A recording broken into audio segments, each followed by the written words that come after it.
तवारीख लिखी है, जिसका अनुवाद पंजाबी विच भी किया गया है। साहिब-ए-कमाल उस दे विच लाला दौलत राय जो आर्या समाजी सी, कलगीधर पातशाह धन धन श्री गुरु गोबिंद सिंह साहब महाराज के बारे लिखदा है।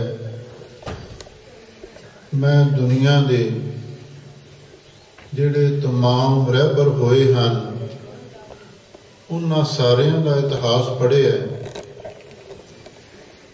पर जो कलगीधर पातशाह साहिब-ए-कमाल दे विचों उन्हां दी शख्सियत विचों खूबियां गुण देखण नूं मिले, वो होर किसे विच भी नज़र नहीं आए।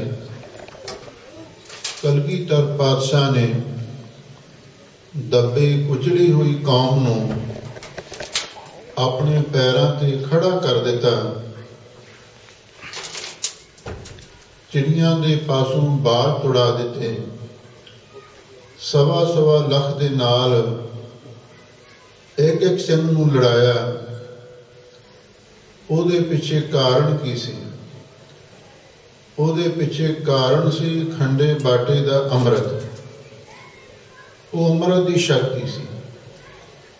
अमृत किवें तैयार हुंदा है?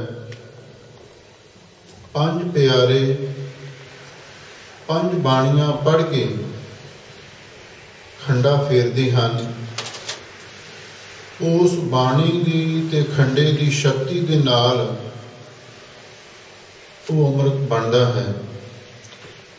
वो पंज बाणियां जो अमृत तैयार करन समय पंज प्यारे पढ़ते हैं, उन्हां विचों तीन बाणियां दशमेश पिता दियां हन, दो बाणियां एक गुरु नानक साहिब जी की जपजी साहिब, आनंद साहब बाणी तीजे पातशाह गुरु अमरदास महाराज की उचारण की हुई है। ये पंज बाणियां पढ़ के पंज प्यारे खंडे बाटे का अमृत तैयार करते हैं, ते जेड़ा खंडे बाटे का अमृत छक लवे फिर उसनूं पंज प्यारे ये सिक्ख्या भी देंदे ने। हर गुरसिख माई भाई नूं पंज बाणियां का रोजाना पाठ करना चाहिए। अमृत दियां पंज बाणियां अमृत वेले का गुरसिख का नितनेम होना चाहिए। जपजी साहिब, जाप साहिब, सुधा सवैये, चौबी ते आनंद साहिब, शाम नूं रहरा साउण लग्या कीर्तन सोहिला, ये पहला तो ही पढ़िया जाता सी। अमृत दियां पंज बाणियां अमृतधारी गुरसिख माई भाई का अमृत वेले का नितनेम है। और वो नितनेम दियां बाणियां तीन बाणियां दसम ग्रंथ विच लिखियां ने, ते दो बाणियां आदि श्री गुरु ग्रंथ साहिब जी दे विच शामिल हैं। ते जिहड़ी सिख पंथ की अरदास है, प्रथम भगौती सिमर कै गुरु नानक लंघ ते आए, फिर अंगद गुर तै अमरदास रामदास हुई सहाय, ये भी दसम ग्रंथ विच ही लिखी हुई है। पंज ककारां दी रहत भी निशाने सिखी पंज हरफस्त काफ, हर किस न बाशद अजी पंज मुआफ, वो भी दसम ग्रंथ विच ही लिखी हुई है। इस वास्ते दसम ग्रंथ कलगीधर पातशाह की अपनी रचना है।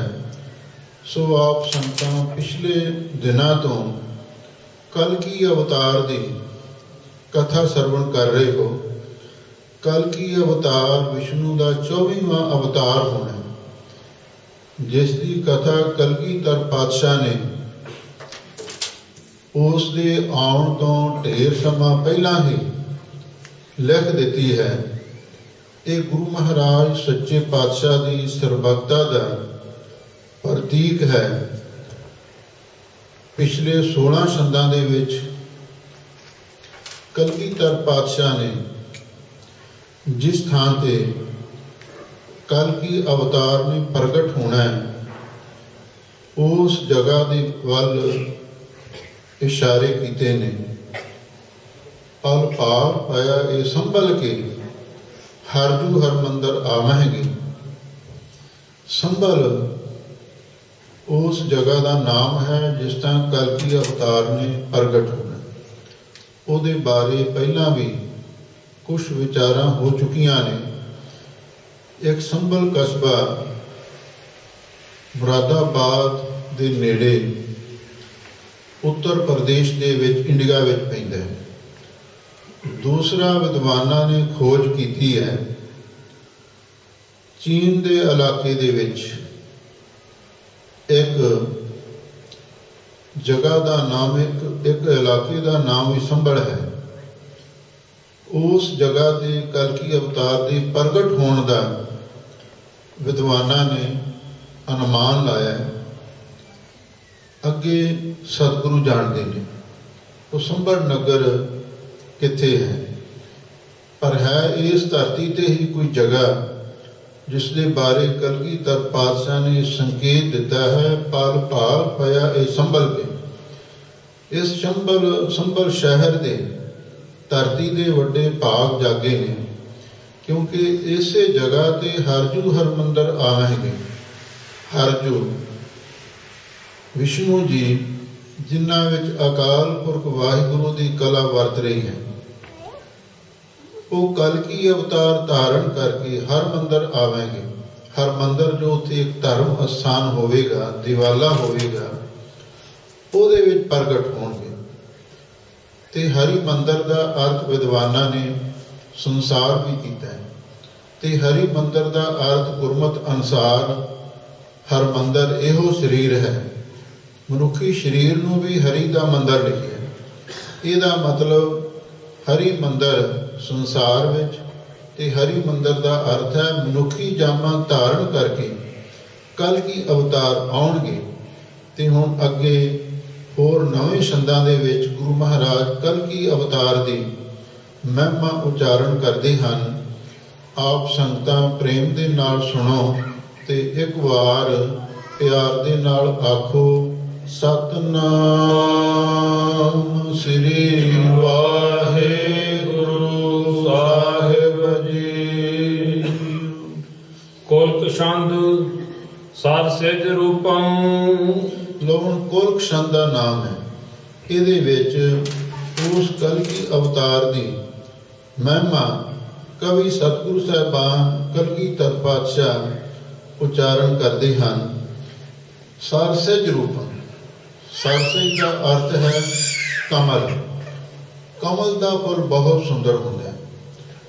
जिवें किसी की तारीफ करनी होवे तां कहंदे ने इहदा मूँह कमल के फुल वांगू खिड़िया होवे। जिवें आपां सत्कार वजों कर कमल, चरण कमल ये शब्द भी वरतते हैं। कमल पानी विच निर्लेप रहिंदा है। इस वास्ते कमल की उपमा महापुरखों नूं दित्ती जाती है। इत्थे कलगीधर पातशाह धन धन श्री गुरु गोबिंद सिंह साहब महाराज सच्चे पातशाह कलकी अवतार बारे लिख रहे हैं। सारसेज रूप कमल के फुल वर्गा उन्हां दा बड़ा ही सुंदर रूप होवेगा। सब भट भूपम ते जिन्ने भी होर सूरवीर होणगे उन्हां सारियां तो श्रोमणी उन्हां दे राजे उन्हां दे सिर दे ताज होणगे। पत शब शोभम उन्हां दी शोभा दी छवि अथवा उन्हां दी छवि सुंदरता दी शोभा निराली होवेगी। मुन गान लोभम बहुत सारे जिहड़े मुनि लोक ने ऋषि मुनि साधु महात्मा वो उन्हां दे दीदार करके लुभाए मान होणगे। कर हर धर्म वो वैरियां वाला धर्म भाव जंग युद्ध करनगे। पर हर कर्म ते जिहड़े होर पाप रूप कर्म ने उन्हां नूं नाश करनगे। घर घर वीरम घरां घरां दे विच सूरबीर पैदा हो जाणगे। पर हर धीरम जिहड़े घरां घरां दे विच सूरमे ने कलकी अवतार दी बहादरी नूं सुण के वो भी अपना धीरज छड़ देणगे। जल थल पापम क्योंकि जलां थलां दे विच जिथे किते पाप पसरिया होवेगा। पर हर ਜਾਪਉ। ਲੋਕ ਵਾਹਿਗੁਰੂ ਦੇ ਜਾਪ ਨੂੰ ਛੱਡ ਦੇਣਗੇ। ਜਹ ਜਹ ਦੇਖਾ ਜਿੱਥੇ ਜਿੱਥੇ ਦੇਖਿਆ ਜਾਵੇਗਾ ਤਹ ਤਹ ਪੀਖਾ। ਉਤੇ ਉਤੇ ਇਹੀ ਕੁਛ ਦੇਖਣ ਨੂੰ ਮਿਲੇਗਾ। ਲੋਕ ਵਾਹਿਗੁਰੂ ਦਾ ਨਾਮ ਛੱਡ ਕੇ ਪਾਪਾਂ ਵਿੱਚ ਪ੍ਰਵਿਰਤ ਹੋਣਗੇ। ਕਰ ਕਰ ਪੀਖਾ ਲੋਕ ਘਰਾਂ ਘਰਾਂ ਦੇ ਵਿੱਚ ਇਹ ਨਜ਼ਾਰਾ ਦੇਖਿਆ ਜਾਵੇਗਾ। ਦਰ ਦਰ ਲਿਖਾ ਦਰਦਾਂ ਦੇ ਉੱਤੇ ਇਸੇ ਦਾ ਹੀ ਲੇਖਾ ਹਿਸਾਬ ਕਿਤਾਬ ਕੀਤਾ ਜਾਵੇਗਾ। ਕਹੂੰ ਨਾ ਅਰਚਾ ਕਿਤੇ ਕੋਈ ਪੂਜਾ ਪਾਠ ਨਹੀਂ ਹੋਵੇਗਾ। ਕਹੂੰ ਨਾ ਚਰਚਾ ਕਦੇ ਕੋਈ ਨਾਮ ਦੀ ਤੇ ਨਾਲ ਧਰਮ ਦੀ ਚਰਚਾ ਵੀ ਵਿਚਾਰ ਵੀ ਨਹੀਂ ਹੋਵੇਗੀ। ਮਦ ਭਾਰ ਸੰਧੂ ਸਭ ਦੇਸ ਢਾਲ। ਮਤ ਪਾਰ ਸੰਦ ਵਿੱਚ ਕਵੀ ਜੀ ਉਸ ਵੇਲੇ ਦਾ ਹਾਲ ਲਿਖਦੇ ਨੇ। ਸਭ ਦੇਸ਼ ਢਾਲ, ਸਾਰੇ ਦੇਸ਼ਾਂ ਦੀ ਇਹੀ ਢਾਲ ਰੀਤੀ, ਇਹੀ ਇੱਕ ਮਰਜ਼ਾਦਾ ਚੱਲ ਪਵੇਗੀ। ਜਹ ਤਹ ਕੁਚਾਲ ਜਿੱਥੇ ਕਿਤੇ ਖੋਟੀ ਚਾਲ ਤੋਂ ਭਾਵ ਹੈ ਕੁਰੀਤੀਆਂ ਤੇ ਨਾਲ ਬਦ ਫੈਲੀਆਂ ਤੇ ਭੈੜੇ ਕੰਮ ਹੋਣ ਲੱਗ ਜਾਣਗੇ। ਜਹ ਤਹ ਅਨਰਥ ਜਿੱਥੇ ਕਿਤੇ ਸਭ ਥਾਵਾਂ ਤੇ ਅਨਰਥ ਉਪਦਰਵ ਹੋਵੇਗਾ। ਨਹੀਂ ਹੋਤ ਅਰਥ ਕੋਈ ਸਹੀ ਢੰਗ ਦੇ ਨਾਲ ਕੋਈ ਧਰਮ ਸ਼ਾਸਤਰਾਂ ਦੇ ਅਰਥ ਸਿਧਾਂਤ ਨਹੀਂ ਵਿਚਾਰੇ ਜਾਣਗੇ। ਸਭ ਦੇਸ ਰਾਜ ਲੋ ਸਾਰੇ ਦੇਸ਼ਾਂ ਦੇ ਜਿਹੜੇ ਰਾਜੇ ਵੀ ਹੋਣਗੇ। ਨਿਤ ਪ੍ਰਤ ਕੁਕਾਜ ਉਹ ਵੀ ਹਮੇਸ਼ਾ ਲਈ ਸਾਰੇ ਖੋਟੇ ਕੰਮਾਂ ਦੇ ਵਿੱਚ ਹੀ ਪ੍ਰਵਿਰਤ ਹੋ ਜਾਣਗੇ। ਨਹੀਂ ਹੋਤ ਨਿਆਏ ਉਹਨਾਂ ਰਾਜਿਆਂ ਦੇ ਕੋਲੋਂ ਸਹੀ ਇਨਸਾਫ ਅਦਲ ਨਹੀਂ ਹੋਵੇਗਾ। ਜਹ ਤਹ ਅਨਿਆਏ ਲੋ ਜਿੱਥੇ ਕਿਤੇ ਬੇਇਨਸਾਫੀ ਧੱਕਾ ਜ਼ੁਲਮ ਹੋਇਆ ਕਰੇਗਾ। ਸ਼ਿਤ ਭਏ ਸੁਦਰ ਇਹ ਜਿਹੜੀ ਧਰਤੀ ਹੈ ਇਹ ਸ਼ੁੱਧਰ ਦਾ ਅਰਥ ਹੈ ਬਹੁਤ ਨਿਖਿਧ ਹੋ ਜਾਵੇਗੀ। ਇਹ ਧਰਤੀ ਭ੍ਰਸ਼ਟ ਹੋ ਜਾਵੇਗੀ। ਤ੍ਰਿਤ ਕਰਤ ਸੁਦਰ ਕਿਉਂਕਿ ਇੱਥੇ ਰਹਿਣ ਵਾਲੇ ਜੀਵ ਸਾਰੇ ਸ਼ੁੱਧਰ ਦਾ ਅਰਥ ਹੈ ਬਹੁਤ ਕਮੀਨੇ ਕੰਮ ਕਰਨਗੇ, ਬਹੁਤ ਛੋਟੇ ਨਿਖਿਧ ਕਰਮ ਕਰਨਗੇ। ਤਹ ਵਿਪ ਏਕ ਹੁਣ ਅੱਗੇ ਕਲਕੀ ਅਵਤਾਰ ਨੇ ਕਿਵੇਂ ਪ੍ਰਗਟ ਹੋਣਾ ਹੈ। ਉਸ ਸਮੇਂ ਇਹ ਕੋਈ ਧਰਮੀ ਬ੍ਰਾਹਮਣ ਹੋਵੇਗਾ। ਜਿਹ ਗੁਣ ਅਨੇਕ ਤੇ ਉਹ ਬ੍ਰਾਹਮਣ ਧਰਮੀ ਹੋਣ ਦੇ ਨਾਤੇ ਉਹਦੇ ਵਿੱਚ ਧਰਮ ਦੇ ਗੁਣ ਵੀ ਬਿਆਨ ਹੋਣਗੇ। ਜਿਵੇਂ ਕਿ ਜਦੋਂ ਆਪਾਂ ਧਰਮ ਗ੍ਰੰਥ ਪੜ੍ਹਦੇ ਹਾਂ ਉਹਦੇ ਵਿੱਚ ਧਰਮ ਦੇ ਗੁਣ ਲਿਖੇ ਹੋਏ ਨੇ।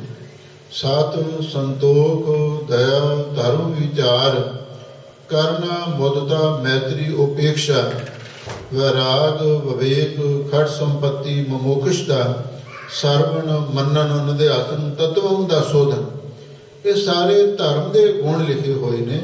ਲੋਕ ਕਵੀ ਸਤਿਗੁਰੂ ਸੱਚੇ ਪਾਤਸ਼ਾਹ ਜੀ ਫਰਮਾਉਂਦੇ ਹਨ ਕਿ ਉਸ ਵੇਲੇ ਉਹ ਜਿਹੜਾ ਧਰਮੀ ਬ੍ਰਾਹਮਣ ਹੈ ਉਹਦੇ ਵਿੱਚ ਅਨੇਕਾਂ ਧਰਮ ਦੇ ਗੁਣ ਵੀ ਹੋਣਗੇ। ਬਾਦਰੀ ਛੰਦ ਨਿਤ ਜਪਤ ਵਿਪਰ ਦੇਵੀ ਪ੍ਰਚੰਡ।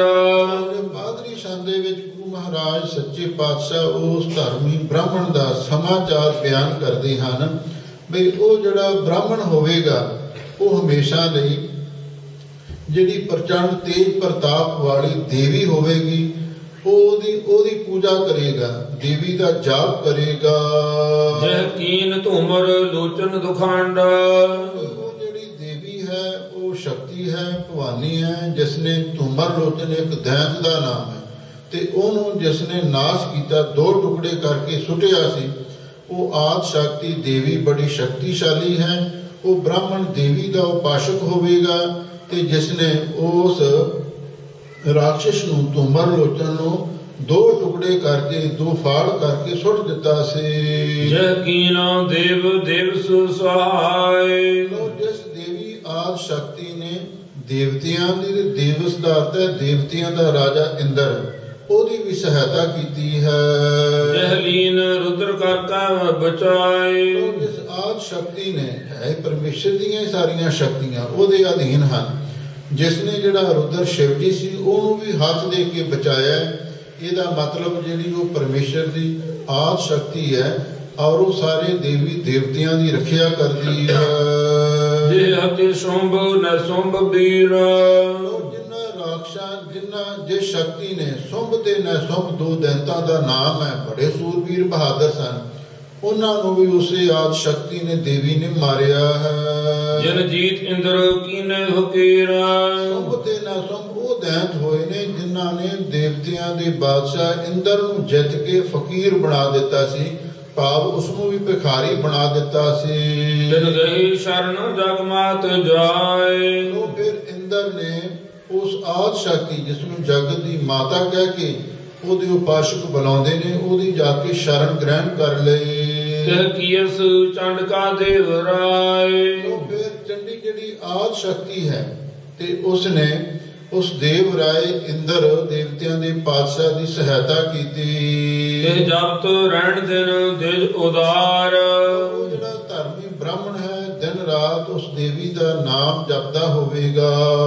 ਜੇ ਹਣਿਓ ਰੂਸ ਰਣ ਬਾਸਵਾਰ। ਉਹ ਜਿਸ ਨੇ ਜੰਗ ਦੇ ਵਿੱਚ ਵੀ ਜਿਹੜਾ ਬਾਸਵਾਰ ਦਾ ਅਰਥ ਹੈ ਬਸ ਇੰਦਰ ਨੂੰ ਕਹਿੰਦੇ ਨੇ, ਜਿਹੜੇ ਇੰਦਰ ਦੇ ਦੁਸ਼ਮਣ ਨੇ ਰਾਖਸ਼, ਉਹਨਾਂ ਨੂੰ ਮਾਰੇ। ਇੱਕ ਮੈਖਾਸਰ ਦੈਂਤ ਹੋਇਆ ਔਰ ਉਹ ਵੀ ਇੰਦਰ ਦਾ ਵੈਰੀ ਸੀ, ਉਸ ਨੂੰ ਵੀ ਆਦਿ ਸ਼ਕਤੀ ਚੰਡੀ ਨੇ ਮਾਰਿਆ ਸੀ। ਜੇ ਹੁਤੀ ਤਾਸ ਇਸਤਰੀ ਕੁਚਾਰ। ਜਿਹੜਾ ਉਹ ਧਰਮੀ ਬ੍ਰਾਹਮਣ ਹੈ ਉਹਦੇ ਘਰ ਦੇ ਵਿੱਚ ਜਿਹੜੀ ਉਸਦੀ ਆਪਣੇ ਹੀ ਘਰ ਵਾਲੀ ਇਸਤਰੀ ਹੋਵੇਗੀ ਕੁਚਾਰ, ਉਹ ਬਹੁਤ ਖੋਟੇ ਆਚਰਨ ਵਾਲੀ ਹੋਵੇਗੀ। ਤੇ ਗਇਓ ਨਾਹ ਦਿਨ ਏਕ ਨਿਹਾਰ। ਉਸ ਇਸਤਰੀ ਨੇ ਆਪਣੇ ਪਤੀ ਉਸ ਧਰਮੀ ਬ੍ਰਾਹਮਣ ਨੂੰ ਦੇਵੀ ਦੀ ਪੂਜਾ ਕਰਦਿਆਂ ਤੇ ਦੇਵੀ ਦਾ ਜਾਪ ਕਰਦਿਆਂ ਉੱਥੋਂ ਪਕੜਿਆ। ਜਿਉ ਬਾਜ ਪਤ ਸੋ ਕੇ ਕਾਜ ਮੂੜ ਸੇਵੰਤ ਦੇਵਾ। ਉਹ ਇਸਤਰੀ ਆਪਣੇ ਪਤੀ ਉਸ ਬ੍ਰਾਹਮਣ ਨੂੰ ਕੀ ਆਖਦੀ ਹੈ? ਅੱਗੇ ਕਵੀ ਸਤਿਗੁਰੂ ਜੀ ਕਲਗੀਧਰ ਪਾਤਸ਼ਾਹ ਲਿਖਦੇ ਨੇ ਕਿ ਕਾਜ ਮੂੜ ਸੇਵੰਤ ਦੇ। ਬ੍ਰਾਹਮਣ ਦੇ ਘਰ ਵਾਲੀ ਕਹਿੰਦੀ, ਮੂਰਖਾ ਤੂੰ ਕਾਹਦੇ ਵਾਸਤੇ ਉਸ ਦੇਵੀ ਦੀ ਸੇਵਾ ਕਰ ਰਿਹਾ ਹੈ, ਉਸ ਦੇਵੀ ਦੀ ਉਪਾਸਨਾ ਭਗਤੀ ਕਰ ਰਿਹਾ ਹੈ। ਹੇਤ ਤਾਸ ਬੁਲਤ ਅਪੇਵਾ। ਤੂੰ ਕਾਹਦੇ ਵਾਸਤੇ ਉਸ ਦੇਵੀ ਨੂੰ ਆਪੇਵੀ ਕਹਿ ਕੇ ਬੁੱਲਤ ਅਰਥ ਵੀ ਬੁਲਾ ਰਹੇ ਹੈ। ਆਪੇਵ ਜਿਸ ਦਾ ਭੇਦ ਨਹੀਂ ਜਾਣਿਆ ਜਾ ਸਕਦਾ, ਤੇ ਇਸ ਤਰ੍ਹਾਂ ਆਦਿ ਸ਼ਕਤੀ ਕਹਿ ਕੇ ਉਸ ਦੇਵੀ ਨੂੰ ਕਿਉਂ ਪੁਕਾਰ ਰਿਹਾ ਹੈ? ਕਿ ਕਾਰਨ ਵਾਹੇ ਪਗਿਆਨ ਪ੍ਰੰਤ। ਘਰ ਵਾਲੀ ਆਪਣੇ ਪਤੀ ਬ੍ਰਾਹਮਣ ਨੂੰ ਆਖਦੀ ਹੈ, ਤੂੰ ਕਾਹਦੇ ਲਈ ਉਸ ਦੇਵੀ ਦੇ ਜਾ ਕੇ ਪੈਰਾਂ ਤੇ ਡਿੱਗਦਾ ਹੈ? ਕਿਮ ਜਾਣ ਬੂਝ ਦੋਜਕ ਗਿਰੰਤ। ਤੈਨੂੰ ਆਪਣੇ ਆਪ ਦੀ ਸੋਝੀ ਨਹੀਂ ਹੈ, ਕਿਉਂ ਜਾਣ ਬੁੱਝ ਕੇ ਤੂੰ ਨਰਕਾਂ ਵਿੱਚ ਜਾ ਕੇ ਡਿੱਗ ਰਿਹਾ ਹੈ? ਕਿ ਕਾਜ ਮੂਰਖ ਤੇ ਜਪਤ ਜਾਪ।